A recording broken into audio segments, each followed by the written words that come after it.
Olá, meu nome é Júlia Sofia, eu sou do primeiro período da licenciatura em História e eu vim trazer um pouco do meu ponto de vista e meio que resumir sobre as leituras, das discussões que foram feitas em sala de aula na disciplina de Fundamentos Filosóficos da Educação com o professor Tiago Nunes.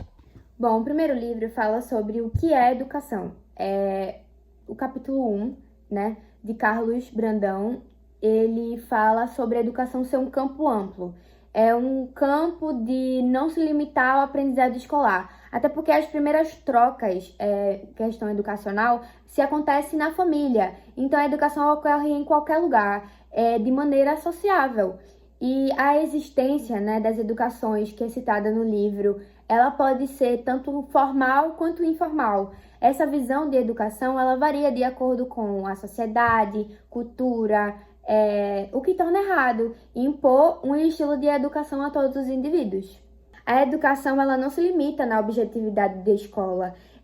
As relações também são educação. As inclusões faz parte da educação. A pluralidade é a educação. Como, por exemplo, no livro é citado o convite dos americanos a uma tribo de indígenas para serem integrados ao ambiente escolar, e a reação do chefe da tribo é rejeitar o convite, porque ele já tinha visto o que tinha acontecido com muitos indígenas que tinham ido se socializar e ido para o ambiente escolar, e ele percebeu esse apagamento que ocorre no ambiente escolar e a forma que eles impõem a modificação dos costumes, entendem que a visão dos americanos, a referente aos costumes, aos comportamentos, é de uma interpretação errada, de julgamentos, de visto como nem são civilizados. Eles querem meio que, nesse convite, tornar os indígenas seres humanos cultos, né? Nesse significado de tornar culto, tornar uma pessoa inteligente. Ou seja, tratando a cultura do povo, da sociedade, como errada.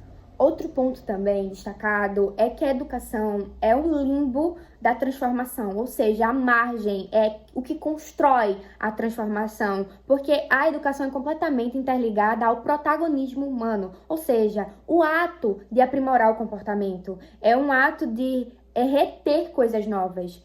A educação, ela pode ocorrer de maneira mútua, ela pode ocorrer em uma mesma ocasião, o aprendizado e o ensino, ou seja, as pessoas podem, vice-versa, aprender e ensinar. E com esse conceito de educação apenas sendo imposta, esse conceito de aprender e ensinar não é valorizado. Infelizmente, a educação ela é utilizada por essa superioridade e, infelizmente, acontece o apagamento dos protagonismos sociais das minorias, que devem aprender, que devem ser valorizados, que devem ser uma entidade que precisam ter sua essência mostrada na educação, porque ainda apresenta, né, uma visão eurocentrizada, essa visão de dominação, essa visão de descobrimento, tida, por exemplo, na disciplina de História, não deve se perpetuar. A educação, ela também é interligada ao poder. O saber, quem sabe mais, pode mais. Tem mais liberdade, tem mais abrangência de conhecimento. Quem sabe mais, pode mais. O poder na educação também está interligado à opressão. Esse saber mais, essa imposição. Mas também a educação é um símbolo de resistência. O conhecimento é um símbolo de resistência. Você saber sobre é um símbolo de resistência. Como eu falei, a educação, ela necessita valorizar o protagonismo humano. E ela necessita ser compreendida. Quem vê a educação na maneira que ela pode desacreditar de si mesmo, porque a interpretação da educação, ela é essa interpretação somente para o ambiente escolar.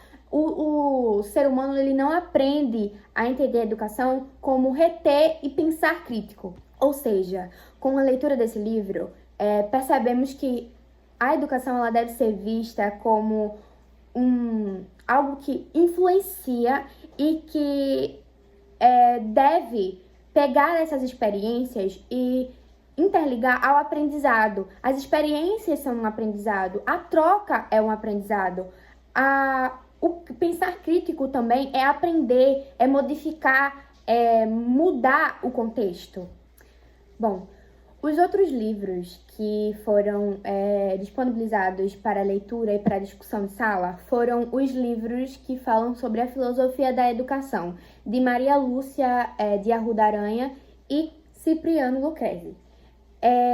Bom, esses livros, eles são complementos e são visões tanto diversas, tanto diferentes, né, quanto visões que se complementam sobre filosofia e educação e esse contexto de interligação entre eles.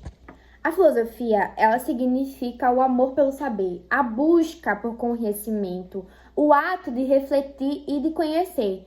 É algo que faz parte desse processo próprio do ser humano, de buscar entender algo, refletir sobre. É o conhecer de diversos sentidos, incluindo o autoconhecimento, tanto racional ou interligado ao senso comum, ou seja, a algo, alguém. A busca pelo conhecimento, ela ocorre por meio de debates, estudos, pesquisas e interrogando como será feito essa busca, as finalidades, as áreas que devem se abranger, né? A pesquisa, os estudos, os debates. A filosofia ela ocorre a partir de perguntas e a busca pela resolução de algo, a inquietação e as questões geradas das reflexões, as questões geradas a partir do refletir. Os seres humanos, eles filosofam por si só. Eles têm por natureza esse ato de filosofar, mas difere-se dos filósofos, das correntes filosóficas, dos filósofos tradicionais, pensadores do princípio filosófico, a base do pensamento filosófico. O livro de Cipriano Lucchesi, ele aborda uma reflexão sobre a prática do educador, a prática do docente referente ao educando, a prática em sala de aula. Esse livro, ele fala sobre o professor e o aluno, a relação entre professor e aluno, ou seja, o docente deve evitar esse afastamento pelo aluno, o afastamento nos comportamentos do aluno. Meio que essa expressão de vários saberes deve ser valorizada. O que fala sobre o livro, o que é educação? Esse ato de aprender e ensinar, a valorização do educando na sala de aula. Essa prática consciente do docente é entender que as ações e as intencionalidades, elas devem ser questionadas, elas devem ser refletidas. O educador, ele deve pensar se está fazendo correto, se ele não está trazendo esse reforço no ambiente escolar de estereótipos, desse senso comum que deve ser quebrado. E é importante estabelecer esse diálogo, essa resolução desses problemas, para que tanto o educador quanto o educando, ele se torne livre para aprender, para ensinar e para ter essa relação boa. É isso que o Lucchesi ele traz. É importante, né, falar sobre as questões de que a posição de passar o conhecimento influencia muito no comportamento do aluno. E nessa coisa do professor analisar o contexto da vida do aluno, ele deve trazer maneiras de que o aluno se sinta representado, se sinta valorizado em sala de aula, e não somente ações que podem oprimir o aluno. Já o livro de Maria Lúcia de Arruda Aranha, ela fala sobre as coexistências dos conceitos com a realidade e ela destaca o senso comum, que também é retratado no livro de Cipriano Lucchesi, e o mito e a ciência. Ela fala que no campo das indagações sobre a educação deve-se estabelecer uma verdade, mas não a verdade exata. Entender o que esses conceitos eles influenciam na educação. Esses conceitos eles também precisam ser estudados referente à educação. Ela traz o conceito de filosofia como uma filosofia de fatos, queremos descobrir, mas isso nunca para. Isso não deve ser considerado verdade absoluta. Deve ter sempre a busca racionalmente, de forma científica e metodológica, por respostas, fundamentos, soluções, de maneira contínua. Ela traz, né, esse conceito de mito, ciência e senso comum para proporcionar uma compreensão de como eles interferem na realidade, como são formas de construir, como construiu tantos sentidos na sociedade.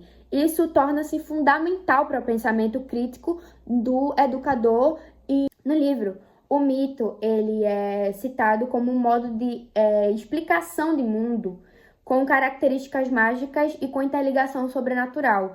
No mundo primitivo, tudo se explicava através do mito. A realidade era explicada através do mito, a natureza era explicada através do mito.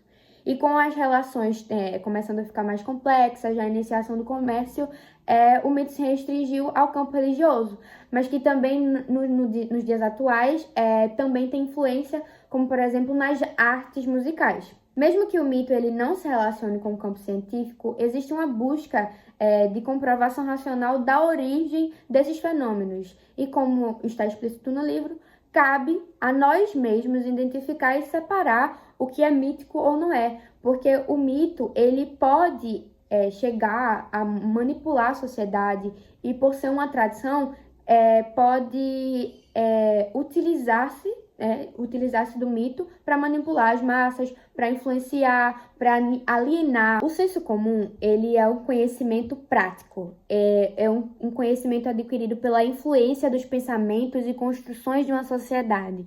Ou seja, grupos sociais, eles compartilham esses pensamentos, esses conhecimentos rápidos entre si, né? Ele é inferior a um conhecimento científico, mas ele não pode ser ignorado. É importante quebrar esse senso comum, porque a sociedade antiga, por exemplo, ela era interligada a um passado excludente. O senso comum, ele vem a partir desses estereótipos. Ele começa sendo marcando a sociedade a partir de estereótipos, de pensamentos, de julgamentos práticos. E ele facilita a dominação tanto quanto o mito. Eles trazem de maneira significativa essas marcas do passado e limitam o pensamento se o pensamento crítico não for estabelecido. A ciência, que é outro ponto que Maria Lúcia traz, a partir do século XVII foi considerada uma forma de entender a realidade de forma sistemática e metódica. Ela busca, a partir de leis gerais e teorias, uma observação e uma experimentação utilizando os métodos científicos para acontecer essa comprovação. Mas mesmo que ela esteja interligada à comprovação, ela não pode ser considerada imutável. Ela está sempre questionando. A ciência, ela questiona constantemente, ela muda constantemente, ela reflete sobre as coisas que já foram estabelecidas como descobertas. Esses três conceitos tragos por Maria Lúcia, eles são vistos como forma de ver o mundo. É necessário compreender eles como diferentes formas de saber e como isso pode influenciar no comportamento humano. Então, entender isso é necessário para que a formação dos educadores e dos educandos seja livre. Eles devem ser capazes de formular juízos sábios e éticos, que não se limite apenas ao ambiente escolar, mas entender e compreender esses três conceitos como uma realidade também, como uma forma de conhecimento. Também foi trabalhado em sala de aula o documentário Pro Dia Nascer Feliz, que mostra, né, essa realidade das escolas particulares e das escolas públicas. Mostra a precariedade da educação e a influência que as desigualdades têm sobre o foco, a aprendizagem, a desenvoltura do aluno, e mostra também a maneira, né, que leva lá para o livro de Cipriano Lucchesi, que fala sobre a maneira que o professor se porta, a maneira que o professor conduz a aula. O documentário explicita exatamente a descredibilidade que os alunos têm, a influência que eles têm para serem inseridos em um contexto que eles já estão. Eles constantemente são influenciados nesse contexto que não é um contexto bom. E isso influencia também em como ele vai se portar no ambiente escolar. Por isso é importante essa formação capacitada filosoficamente. Os educadores eles necessitam filtrar, entender o que tem por trás do comportamento. Outro ponto é que o ambiente escolar ele não deve ser limitado. Os conhecimentos são vastos, o protagonismo humano deve ser valorizado em qualquer que seja a identidade que vai ser exposta, qualquer que seja a área de conhecimento, qualquer que seja a expressão do aluno, ela deve ser valorizada, tanto ela sendo objetiva ou não. O documentário mostra que um aluno ele tem esse protagonismo em cultura, em manifestações culturais. Essas manifestações elas devem ser priorizadas também.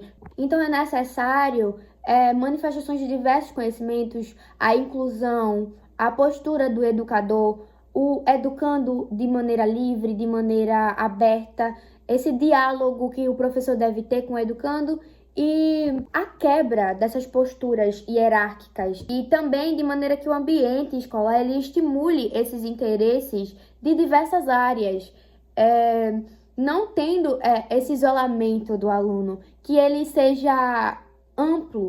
Bom, foi isso e eu espero que mesmo com o nervosismo tenha dado para entender os pontos que eu observei, as coisas que eu entendi sobre o assunto e sobre o que foi estudado na cadeira, na disciplina de Fundamentos Filosóficos.